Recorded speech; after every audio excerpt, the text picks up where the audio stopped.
Hi everyone, welcome back to one more mini vlog. అమ్మ ఇలా వచ్చిందో లేదో వచ్చిన వెంటనే వంట అయితే స్టార్ట్ చేస్తుంది అనమాట.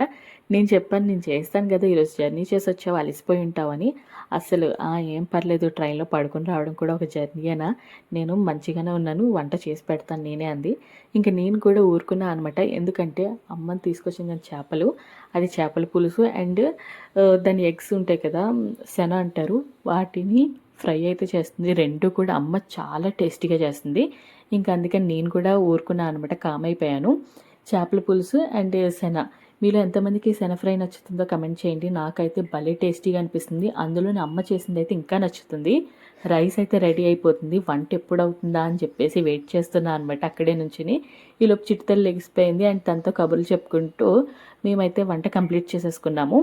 ఫిష్ పులుసులో కొంచెం ఆయిల్ ఎక్కువే వేస్తుంది అమ్మ, కానీ టేస్ట్ ముందు ఈ ఆయిల్ అసలు కనిపించదు, అంత యమ్మీగా ఉంటుంది. మీలో ఎంతమంది ఫిష్ లవర్స్ ఉన్నారో కమెంట్ చేసేయండి. Thank you for watching.